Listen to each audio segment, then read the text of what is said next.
Welcome. This is a special episode where we're talking about grenade launchers. Small ones and big ones. Enjoy the watch. And walking us through them is Serhiy, an operator with the Special Operations Forces. Good to see you. Glad to be here. Tell us what we're looking at right here. This is the Heckler&Koch GMG, made in Germany. It can be mounted on a vehicle or run in a static position. Usually a 2 to 3 man crew. A lot of people see it from a distance and confidently say, "Come on, that's not a Heckler&Koch. That's an MK19. Looks similar, right?" It's similar in terms of performance, yeah, but there are plenty of differences. For starters, the tripod is lighter. The launcher itself weighs 29 kilograms. That's about 64 pounds. The tripod adds another 10 to 12 kilograms, roughly 22 to 26 pounds. That matters when you're the one dragging it through mud or hauling it into a tree line. Do these Special Operations Forces specifically work with the Heckler, or is that just what happened to be available? We've got both, the GMG and the Mark 19. They shoot the same 40mm grenades and deliver comparable effects downrange. Personally, I find this one easier to work with. I'm used to it.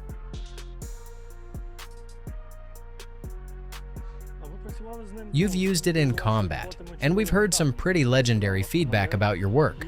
Your commander told me you were constantly on the move, running, shifting positions. When we're talking about constantly relocating with a setup this big, how realistic is that?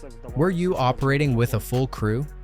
Usually we work as a 2-man team. When you get target coordinates, you're not always able to engage from your current tree line or hedgerow.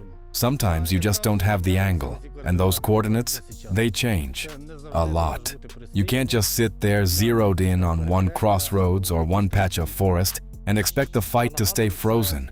And just a reminder, that's 29 kilograms, about 64 pounds for the launcher itself. Add the tripod and the ammo you have to haul with it, and that's a serious load. One thing that immediately stands out to me compared to the Mark 19 is this almost motorcycle-style grip right here. That's the trigger. And on top, you've got 2 buttons. They're also trigger controls. But when you're firing directly at the enemy, it's much more comfortable to shoot from here. You just squat down, brace yourself against it like this, set it as a support point, squeeze the trigger, and you have much better control from this position. From the rear grip, it's not as comfortable, at least for me.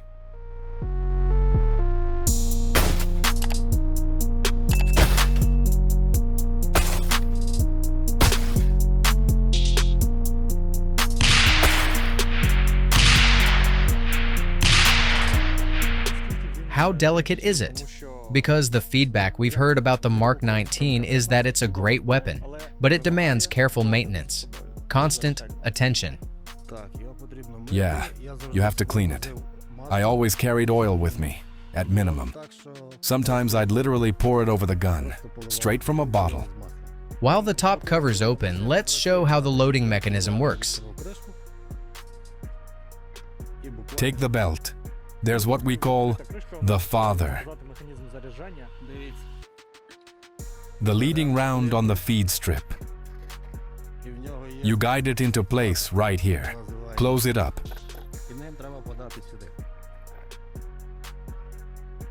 And the machine is ready to work. I suggest you fire a bit, and I'll just watch. And something I've always wanted to ask from the very beginning. This operator's handle here, is that mainly for easier traverse? Or what's its purpose?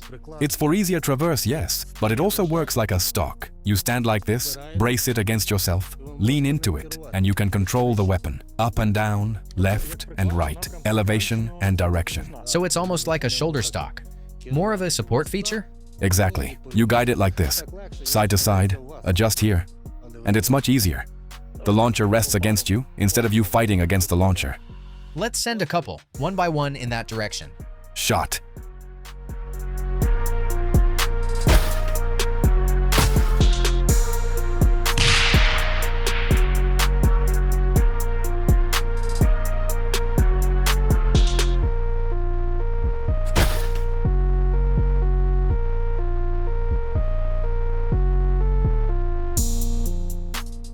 In practice, what kind of fragmentation spread are we talking about? How effective is it really? Fragments scatter out to about 15 meters. That's roughly 50 feet. So basically, if there's enemy infantry over there and we lay down a burst like that, and we're definitely about to lay down another burst, this becomes a straight-up cure-all against infantry groups. On single shots, if we're not blanketing their legs, I try to plant it right on top of the target.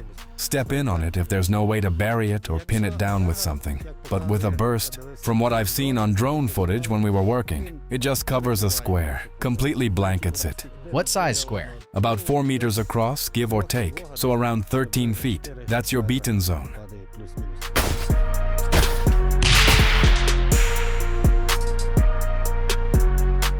I'd also like to take a look inside to understand what kind of magic lets this thing spit grenades like that. Let's clear it and do a partial disassembly, if that's possible and not too complicated. Yeah, okay.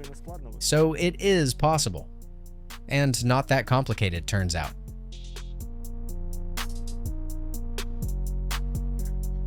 We remove the handle. Let me stack the parts.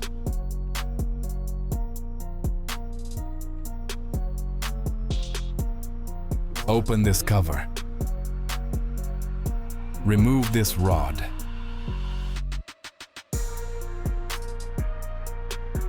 Then take out this rod. Pull it out.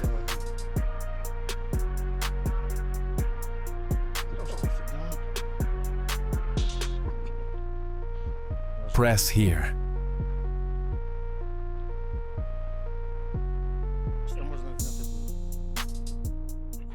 The shot cycle runs off these springs. There's no gas tube here, no gas-operated system. It works off inertia from the first shot, compression, and rebound. I've got it. And we remove the barrel. That's your field strip. Partial disassembly. That's what it looks like broken down. Yeah, you can fully clean it like this.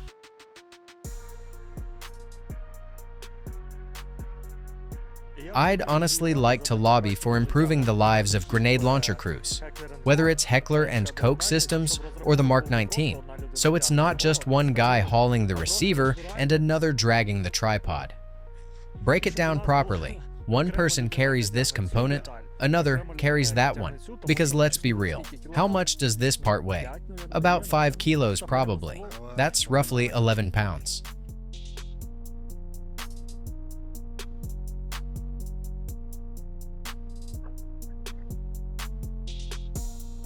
Barrel goes back in. Let's go. It should slide in nice and smooth.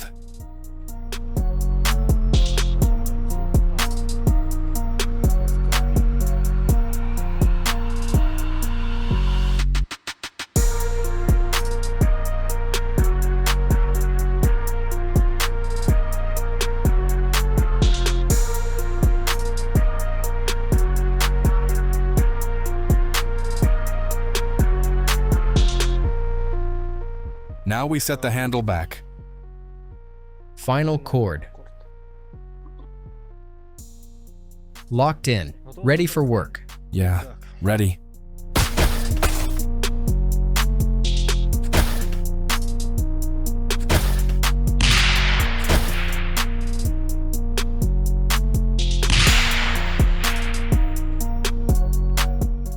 The hard life of a grenade launcher gunner. But now, attention. Something a little lighter. Still a grenade launcher. And honestly, a legend. Pretty sure every guy has dreamed of firing one of these at least once. What is this, the RGP? Yeah, made in Poland. Beautiful piece of kit. Yeah? If you had the choice, your Heckler and Koch system or this RGP, what would you take? The Heckler? Yeah, I'm used to it already. But that thing is heavy. It's fine. Serhi, sometimes you've got to step out of your comfort zone. A guy who knows how to run something like this, that's serious firepower. The belt is obviously smaller. Here we've got 6 rounds, revolver-style cylinder. There's this little rail here. Pull it back like this. There it goes. Just look at the aesthetics. My God. This is where the rounds are loaded. And yeah, it looks rough, almost crude. But at the same time, it's like you're handling an AR platform system.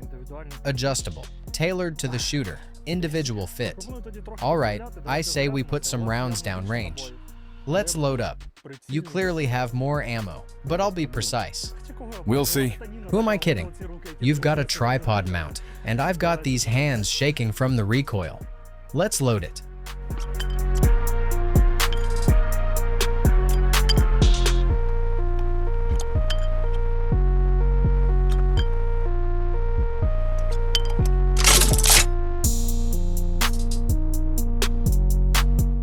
Attention. Shot.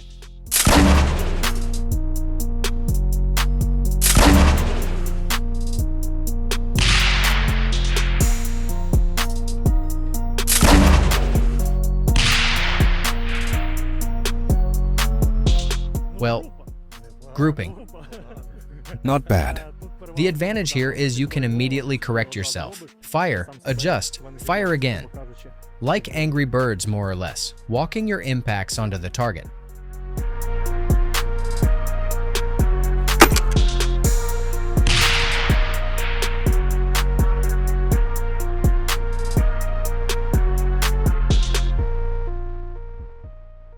Now let's compare accuracy. Let's try laying it down with yours.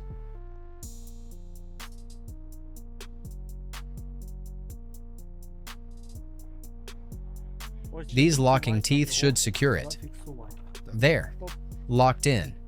Though it still feels like it wants to jump out of your hands. That's why you need the ammo box here, right? And it's ready to fire. After the first trigger pull? No, Already live. just flip off the safety and that's it. And it'll fire? Yes. How did we manage that? This isn't the Mark 19. There's no dead trigger pull or anything like that. It's already hot.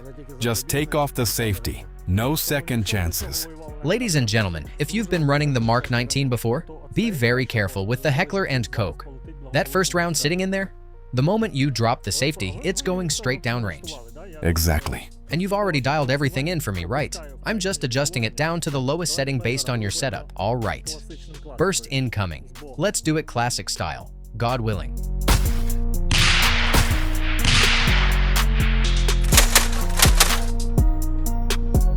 That's serious power. And the rate of fire, insane. 350 rounds per minute. About 350 RPM. That's nearly 6 rounds per second.